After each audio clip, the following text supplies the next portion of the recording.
அஸ்ஸலாமு அலைக்கும் வரஹ்மத்துல்லாஹி வபரகாத்துஹு. ரப்பி ஷ்ரஹ் லி சத்ரி வ யஸ்ஸிர் லி அம்ரி வஹ்லுல் உக்தத்தம் மின் லிசானி யஃப்கஹு கௌலி. ரப்பனா ஸித்னா இல்மா. இன்னைக்கு நம்ம பார்க்க போகிறது இஸ்லாமிய வழியில் குழந்தை வளர்ப்பு. ஒரு குழந்தை அப்படிங்கிறவங்க நம்ம பொறுப்பில் இருக்கக்கூடியவர்கள். அஸ் அ பேரண்ட்டாக அந்த குழந்தைய நல்ல முறையில் வளர்க்கணும் அப்படிங்கிறது தான் நம்ம ஒவ்வொருத்தங்க மேலேயும் இருக்கக்கூடிய கடமையாக அமையுது. சூரத்துல் கஹ்ஃப்ல அல்லாஹ் சுப்ஹானஹு வ தஆலா 46வது வசனமா என்ன குறிப்பிட்டிருக்கான் அப்படின்னா, அல் மாலு வல் பனூன ஜீனத்துல் ஹயாத்தித் துன்யா. இந்த உலக வாழ்க்கையில பிள்ளைகளும் செல்வங்களும் அலங்காரங்கள் அப்படின்னு சொல்றான். அப்ப அந்த பிள்ளை செல்வங்கள் நமக்கு ஒரு கிடைத்த ஒரு அலங்காரங்கள் தான் அப்படிங்கிறத குறிக்குது. அடுத்து அல்லாஹ் சுப்ஹானஹு வ தஆலா சூரத்துல் இஸ்ரால 6வது வசனமா, நான் உங்களுக்கு வழங்கி இருக்கக்கூடிய ஒரு அருட்கொடை தான் இந்த குழந்தைகள் அப்படின்னு நமக்கு சொல்லி காட்டுறான். மேலும் சூரத்துல் ஆல் இம்ரான்ல ஆண் மக்களுக்கு எது மேல ரொம்ப ஆசை இருக்கும் அப்படின்னா பெண்கள் மேலையும் ஆண் குழந்தைகள் மேலையும் அப்படின்னு அல்லாஹ் சுப்ஹானஹு வ தஆலா குறிப்பிடுறான். குழந்தைகளை பிடிக்காதவங்க யாருமே இருக்க மாட்டாங்க. ஈவன் நான் முஸ்லிம்ஸ் கூட குழந்தைகள் சொல்றாங்க அப்படின்னா கேட்கக்கூடியவர்களா, அவங்களுக்காக எதுவும் செய்யக்கூடியவர்களா இருப்பாங்க. இதுதான் நம்மளுடைய சைக்காலஜி. அது மட்டும் இல்லாமல் சப்போஸ் சிலவங்களுக்கு குழந்தை இல்லை அப்படின்னா அதை தத்தெடுக்கக்கூடிய ஒரு சில எக்ஸாம்பிள்ஸையும் நம்ம குரானில் நம்ம பார்க்குறோம். நம்ம மிஸ்ர் நாட்டில் யூசுப் அலைஹிஸ்ஸலாமை வாங்கினவங்க போய் என்ன சொல்லுவாங்க தன் மனைவி கிட்ட, இவங்களை நம்ம ஒரு வேளை நம்ம குழந்தையா தத்து கூட எடுத்துக்கலாம், இல்லைன்னா ஃபியூச்சரில் அவங்க யூஸ் ஆவாங்க அப்படின்னு சொல்லுவாங்க. இதே போல தான் ஃபிரௌனுடைய மனைவி அந்த குழந்தைய பார்க்கும்போது என்ன சொல்லுவாங்க, நம்ம இந்த குழந்தைய புதல்வராக்கி கொள்ளலாம், மேபி நமக்கு இன் ஃபியூச்சரில் இவங்க ஹெல்ப் பண்ணலாம் அப்படின்னு சொல்லுவாங்க. இதிலிருந்து நமக்கு என்ன தெரியுது அப்படின்னா, குழந்தை அப்படிங்கிறவங்க நமக்கு இம்மையிலும் சரி மறுமையிலும் சரி அவங்க நமக்கு பெனிஃபிட்டாக அமைவாங்க, ஒரு சதக்கா ஜாரியாவாக அமைவாங்க அப்படிங்கிறத நம்ம பார்க்குறோம். துவா கேட்டு நிறைய பேர் குழந்தை செல்வத்தை பெற்றிருக்கிறத நம்ம நேர்லையும் பார்க்குறோம், நபிமார்கள் வாழ்க்கை வரலாறுலையும் பார்க்குறோம். இதே ஜக்கரியா அலைஹிஸ்ஸலாமை எடுத்துக்கிட்டோம் அப்படின்னா அவங்களுக்கும் குழந்தை இல்லை. அப்போ அவங்க துவா கேட்குறாங்க, அல்லாஹ் சுப்ஹானஹு வ தஆலா உங்களுக்கு குழந்தைய கொடுக்குறான், யஹ்யா அலைஹிஸ்ஸலாமை கொடுக்குறான். அதே மாதிரி இப்ராஹிம் அலைஹிஸ்ஸலாமுக்கு குழந்தை கிடையாது. அவங்க ரொம்ப ரொம்ப ரொம்ப வயதானவராக ஆனதற்கு பிறகு கூட அல்லாஹ் சுப்ஹானஹு வ தஆலா ஒரு அருட்கொடையாக அவங்களுக்கு குழந்தைகளை கொடுக்கக்கூடியவனா இருக்கான். அப்போ இந்த குழந்தைகள் அப்படிங்கிறது ஒரு துவா கேட்டு கிடைக்கக்கூடிய ஒரு பொக்கிஷமானவங்க. அப்பேற்பட்ட குழந்தைகளை நம்ம நன்முறையில் வளர்க்கணும். இதே போல் ஹதீஸில் நம்ம பார்க்குறோம் அப்படின்னா சில பெடியூன்கள் என்ன கேட்குறாங்க, நபி ஸல்லல்லாஹு அலைஹி வஸல்லம் பார்த்து, நீங்கள் உங்கள் குழந்தைகளை முத்தமிடுவீங்களா அப்படின்னு கேட்குறாங்க.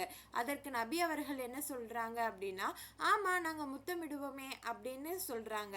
அப்போ இவங்க என்ன சொல்கிறாங்க, அந்த பெடுவின்ஸ் எல்லாம் என்ன சொல்கிறாங்க அப்படின்னா, அல்லாஹ்வின் தூதரே நாங்கள் அந்த மாதிரி குழந்தைகள் எல்லாம் முத்தமிட மாட்டோம், நாங்கள் ரொம்ப கம்பீரமாக இருக்கக்கூடியவர்கள் அப்படின்னு சொல்கிறாங்க. அப்போ அதுக்கு நபி அவர்கள் என்ன சொல்கிறாங்க அப்படின்னா, அல்லாஹ் உங்களிடமிருந்து இரக்கத்தை எடுத்து விட்டால் நான் என்ன செய்ய முடியும் அப்படின்னு அவங்க சொன்ன ஒரு விஷயத்திற்கு பதிலடி கொடுக்குறாங்க.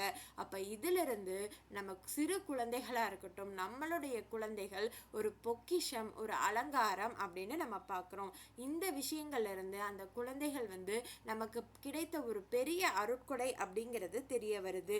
அப்பேற்பட்ட குழந்தைகளை நம்ம எப்படி பார்க்கணும், எப்படி வளர்க்கணும் அப்படிங்கிறத நம்ம பார்க்கலாம். அந்த குழந்தைகளை நம்ம அஸ் அ பெற்றோரா நமக்கு இருக்கக்கூடிய பொறுப்பு என்ன, முதன்மை பொறுப்பு என்ன அப்படின்னு பார்த்தோம்னா, ஈமான் கொண்டவர்களே உங்கள் உயிரையும் உங்கள் குடும்பத்தாரையும் நரகத்தின் நெருப்பிலிருந்து பாதுகாத்து கொள்ளுங்கள் அப்படின்னு அல்லாஹ் சுப்ஹானஹு வ தஆலா சொல்றான். அப்போ அவங்கள கண்டிப்பா அவங்க மேல நமக்கு இருக்கக்கூடிய பொறுப்பை நம்ம நல்ல முறையில் நிறைவேற்றணும். இன்னைக்கு நம்ம சொல்லக்கூடிய விஷயங்கள் அவங்களுக்கு வெறுப்பை ஊட்டினாலும் அவங்களுக்கு அதை புரியக்கூடிய தன்மையில் நம்ம புரிய வைக்கணும் அப்படிங்கிறது இதுல இருந்து தெரியுது. நபி அவர்கள் என்ன சொல்லியிருக்காங்க, ஸல்லல்லாஹு அலைஹி வஸல்லம் என்ன சொல்லியிருக்காங்க அப்படின்னா, உங்களில் ஒவ்வொருத்தரும் மேய்ப்பவர்கள். எதை மேய்ப்பவர்கள்? ஒரு ஷெப்பர்டு எப்படி வந்து அந்த ஆட்டை வந்து மேய்க்கிறாங்களோ அதே போல் நம்ம ஒவ்வொருத்தருக்கும் நம்ம குடும்பத்து மேலே, நம்ம பிள்ளைகள் மேலே பொறுப்பு இருக்குது. அந்த பொறுப்பைக்கு வந்து ஆன்சர் பண்ணக்கூடியவர்களாக நம்ம நாளைக்கு இருக்கணும் அப்படின்னா இன்னைக்கு அவங்கள நல்ல முறையில் வளர்க்கக்கூடியவர்களாக நம்ம இருக்கணும். இதற்கு எடுத்துக்காட்டாக நம்ம இமாம் அல் ஷாஃபி அவர்களின் தாயாரை எடுத்துக்கலாம்.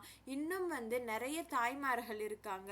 அஸ் அ சிங்கிள் பேரண்டாக இவங்க நல்லபடியாக இமாம் அல் ஷாஃபி அவர்களை வந்து வளர்த்துருக்காங்க. தனிப்பட்ட முறையில் அவங்க நல்ல தன்னுடைய பிள்ளைய கல்விக்காக வந்து பயணம் செஞ்சு அவங்களுக்கு கல்வியை கொடுத்துருக்காங்க.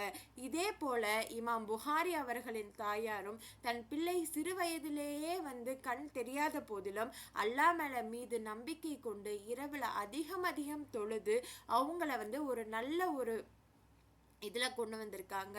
இமாம் அல் புகாரியை வந்து நம்ம எல்லாத்துக்கும் தெரியும்.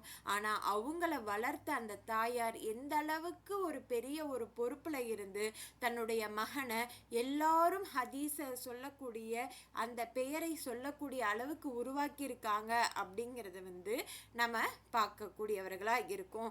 அந்த தாய் தான் முதல் ஆசிரியை அப்படிங்கிறதுக்கு இவங்க வந்து ஒரு உதாரணமாக இருந்திருக்காங்க. தொழுகையிலையும் உறுதி உடையவராக வந்து இருந்திருக்காங்க. மகனை வந்து அறிவாளியாக வளர்த்த பெண்மணியும் இவங்களா தான் இருந்திருக்காங்க. இதற்கு மட்டும் இல்லாம இமாம் அஹமது இப்னு ஹம்பல் அவங்களுடைய தாயாரையும் நம்ம பார்க்குறோம். அவங்களும் இதே போலதான் வந்து ஒரு நல்ல ஒரு மாமனிதரை வந்து உருவாக்கக்கூடியவராக இருந்திருக்காங்க. அப்ப இப்பேற்பட்டவர்களை நம்ம உருவாக்கணும் அப்படின்னா நம்ம நிறைய விஷயங்களை கத்துக்கக்கூடியவர்களாக இருக்கணும். அந்த கத்துக்கிட்ட விஷயங்களை நம்ம பிள்ளைகளுக்கு அதிகம் வந்து உணர்த்தக்கூடிய ஒரு பேரண்ட்ஸாக நம்ம வந்து அமையணும். நிறைய எடுத்துக்காட்டுகள். ஒரு தாய் மட்டும் வளர்த்த குழந்தைகளை நம்ம பார்க்குறோம், தந்தை மட்டும் வளர்த்த குழந்தைகளை பார்க்குறோம். நல்ல அறிவாளிகளாக நல்ல வந்து சிறந்த குழந்தைகளாக வளர்றத நம்ம பார்க்குறோம். அப்பேற்பட்டு நம்மளும் இஸ்லாமிக் வேலை நம்ம வளர்க்கணும் அப்படின்னா சில ஆலோசனைகளை நம்ம வந்து பின்பற்றக்கூடியவர்களாக இருக்கணும்.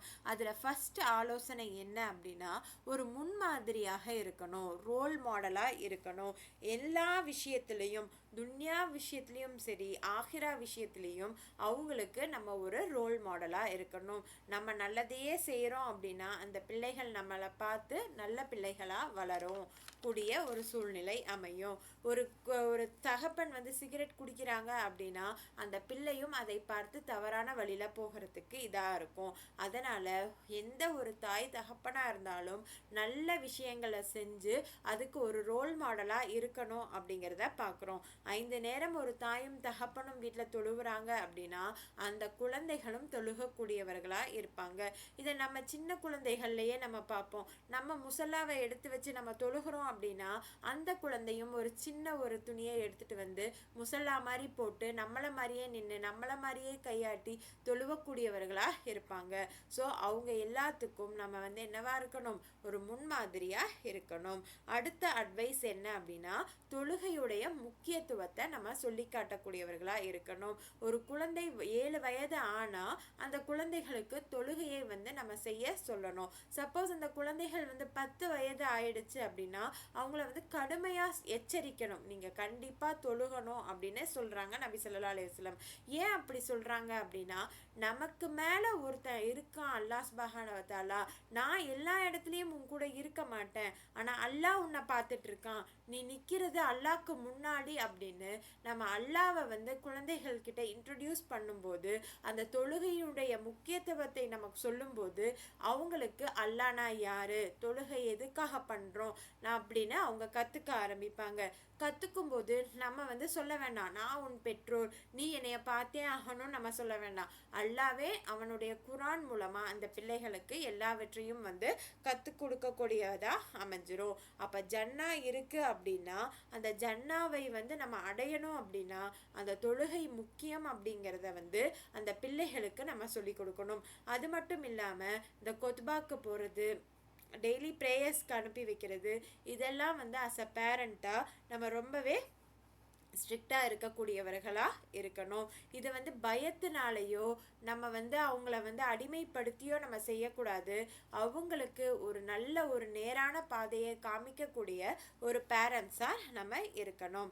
அடுத்து 3வது அட்வைஸ் என்ன அப்படின்னா, குழந்தைகளுக்காக நம்ம நிறைய நிறைய நிறைய துவா செய்யணும்.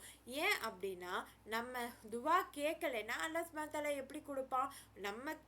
நமக்கு தேவை இருக்குது அப்படின்னா கண்டிப்பாக நம்ம அல்லாஹ் கிட்ட கேட்கணும். நம்மளுடைய குழந்தைகளுக்காக நிறைய நிறைய துவா செய்யணும். ஏன்னா அவங்களுக்கு சிறு பிள்ளைகள், அவங்களுக்கு ஒன்றுமே தெரியாது. அவங்க எப்படி அந்த சூழ்நிலையை வந்து பாதுகாத்துக்கணும்னு தெரியாது, அவங்கள எப்படி தற்காத்துக்கணும்னு தெரியாது.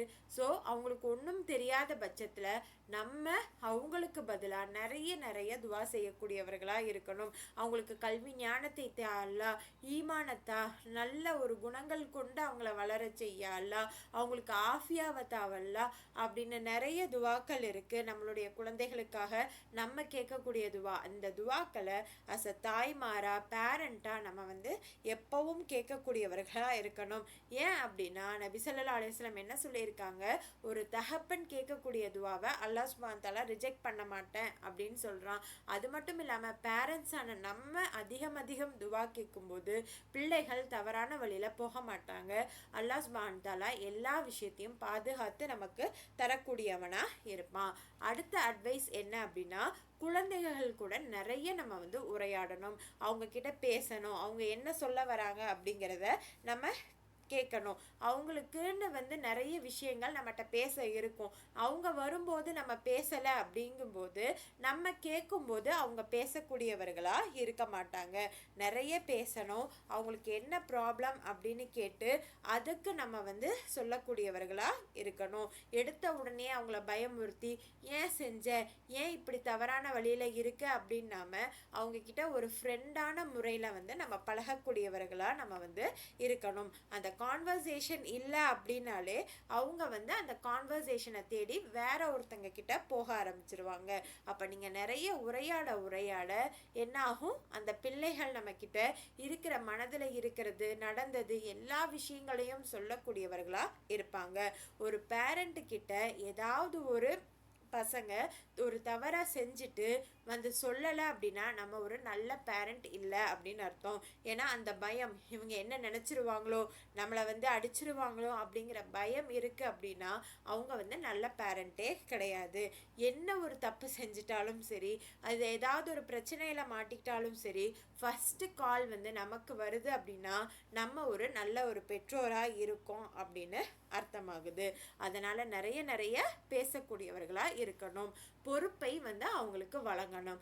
என்னென்ன பொறுப்பு நம்ம கொடுக்கலாம், எந்தெந்த ஏஜுக்கு பிள்ளைங்களுக்கு பொறுப்பை கொடுக்கலாம் அப்படிங்கிறது நம்ம வந்து அந்தந்த மக்களுக்கு ஏற்ற ஒரு 5 வயது குழந்தை என்ன செய்யுமோ அதுக்கேற்ற பொறுப்பை நம்ம கொடுக்கணும். ஒரு 10 வயது குழந்தை என்ன செய்யணுமோ அந்த குழந்தைக்கு ஏற்ற பொறுப்பை நம்ம கொடுக்கக்கூடியவர்களாக இருக்கணும்.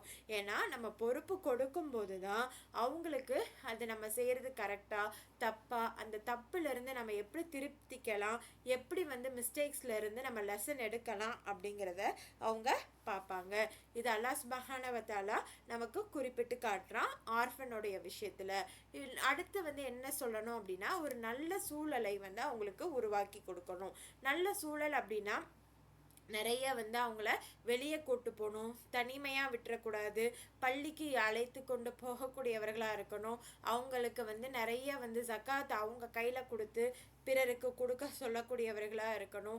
பிக்னிக் அந்த மாதிரி நிறைய விஷயத்தில் வந்து ஒரு நல்ல ஒரு சூழலை உருவாக்கி கொடுக்கணும். குடும்பம்னா எப்படி இருக்கும், இந்த குடும்பத்தில் இருக்கக்கூடியவர்கள்லாம் எப்படி இருக்கும் அப்படிங்கிற அந்த ஃபேமிலி ட்ரீயை வந்து அவங்களுக்கு காமிக்கக்கூடியவர்களா, சொந்த பந்தங்களை அனுசரிக்கக்கூடியவர்களா, எல்லா விஷயத்துலேயும் நல்ல அறங்கள் செய்யக்கூடிய ஒரு பிள்ளைகளாக ஆக்கணும்னா ஒரு நல்ல சூழலை வந்து நம்ம உருவாக்கக்கூடியவராக இருக்கணும். அதே போல் நம்ம குழந்தைகள் கூட வந்து எப்போவுமே நம்ம நல்ல ஒரு முறையில் நடந்துக்கணும் அப்படிங்கிறத தான் இந்த ஒரு அறிவுரைகள்ல இருந்து நம்ம தெரிஞ்சுக்கிறோம்.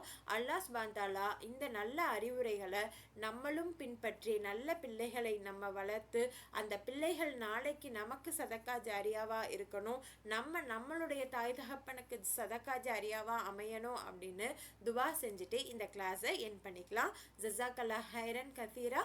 அஸ்ஸலாமு அலைக்கும் வரஹ்மத்துல்லாஹி வபரகாத்.